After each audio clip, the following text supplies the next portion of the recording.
Shabbat Shalom. I want to share with you an idea on Parashat Behaalotecha. So in the middle of this parasha, we find the pasuk of Vayihi bin Soa Haaron. It's surrounded by two inverted nuns. We have two psukim in the middle of the parasha. We have a nun facing the wrong direction in the beginning, and a nun facing the wrong direction at the end of the second pasuk. The question is, what does that mean? Why are they there? So these two psukim are describing the prayer of Moshe Rabbeinu when the Aron was traveling, when the ark was traveling. And this depicts the prayer he would say when the Aron was in motion, and the tefillah he would say when the Aron was put back down and stopped traveling. The Gemara in Shabbat gives three opinions to explain why these two inverted nuns are there. I want to focus on the middle one, the opinion of Rabbi Yehuda Hanasi. And he says, you want to know why these two inverted nuns are there? It's to teach you to separate these two psukim, these two verses, and to tell you that Sefer Bifnei Atzmo, these two verses are its own book. You see, we grew up with the belief and the idea that Torah is Chamisha Chumshe Torah, there are 5 books of the Torah. Comes here, Rabbi Yehuda Hanasi says, no, you got it wrong. There are 7 books to the Torah. The Sefer Bereshit, Shemot, Vayikra, Bamidbar until this pasuk of Vayihi bin Soa Haaron, when the Aaron traveled. Vayihi bin Soa Haaron is itself a book in itself, these two pasukim. And then after Vayihi bin Soa Haaron and continue until the end of Bamidbar is a 3rd book. So we have book number 6 and Sefer Devarim is book number 7. Wild. Now, how is it possible that 2 little psukim are a book in itself? How's that a sefer? But it's not just a metaphor. We actually have a halachic implication. The Gemara says that if I have a sefer Torah that became old and worn out, and most of the letters are erased and cut and no longer kosher, if it still has 85 letters, like the amount of letters are found in these two psukim, it has Kedushat Sefer Torah, and it has a din of a Sefer Torah. Because that's the definition of a book, 85 letters. And how do I know that from? From these two psukim that are called a Sefer B'Tzmei Atzmo. And more than that, the Behaalotecha says something fascinating. And he says, if you look, the first pasuk, Vayihi bin Soa Haaron Vayomer Moshe, has 12 words, corresponding to the last pasuk in the Torah. And the second pasuk, Ubenucho Yomar, when the Aron was put down, has 7 words, corresponding to the 7 words of the first pasuk in the Torah, of Bereshit bara Elokim.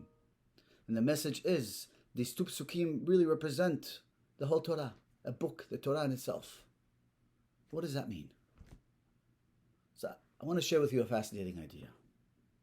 The Chidah says something very interesting. The Chidah says that in reality this book is not just 2 psukim, but he says a Sefer Anak Vegadol. It's a huge book. Ve'atid lehidgalot. In the future, all that is hidden in this book will be revealed. All we have now is these 2 psukim, but in the future, it will be revealed. Question, but what does that mean? Either I have it, I don't. It's a book or it's not a book. The Chidah is saying something fascinating. You see, why is the Torah written as a story? It's a book of laws. Like any book of laws, it should be just list me the laws. You can do this, you can't do this, you should do this, you shouldn't do this. But yet Torah is written and teaches us the laws as a way of a story. And it's really the story of the Jewish people. You see, because Torah is our life. It depicts the relationship between Hashem and the Jewish people. It's the story of the Jewish people throughout history. As long as we had nevuah, we had prophecy, we can interpret life. We can understand what's happening. We had Nevi'im who explained to us what message Hashem is trying to tell us.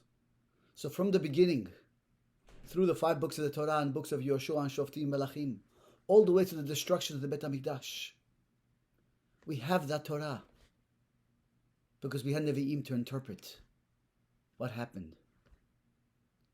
But once the Nevi'im left, there's no longer way to interpret events that are happening in history. But they're still happening. And all of Jewish history, in reality, is Torah. Our life is Torah. We just don't have Nevi'im to interpret it. But in the future, it will be revealed. In all of the last 2,000 years, 2,500 years of Jewish history, we had no interpretation for it because we had no Nevi'im to explain to us what was happening, will be revealed to us. And that's this book. See, this book bridges between the beginning of Sefer Bamidbar, which depicts the Jewish people in their ideal state, encamped around the Mishkan, living in an ideal state utopia, Jews living up to their potential. The second half of Bamidbar, after these 2 psukim, depict the Jewish people, unfortunately, in a fallen state. We have one bad thing after another. We have the Korach's rebellion, and before that we had the sin of the spies. And we have Bilam's story, who tried to curse us. And one thing after another. The whole second half of Bamidbar depicts the Jewish people in their fallen state. But in the middle, this book is broken up with these 2 psukim that depict the Aron as it's traveling. And prayer of Moshe's, Vahi bin so Aaron, when Aaron traveled, Vayomer Moshe, Moshe says, Kuma Hashem, Hashem, rise up, V'yafutzu oyevecha, and let your enemies scatter, V'yanusu misanecha mipanecha, and all your enemies should run from before you. And this Aaron that's been traveling is traveling with us throughout Jewish history. And we're here because in a sense Hashem is behind the scenes with us. And whatever is happening in history is depicting our relationship with Hashem. But we just don't understand it. But in the future we will. So yes, our life is also part of the Torah. But it will be revealed in the future. So let's make sure we make that life meaningful and purposeful. Shabbat Shalom.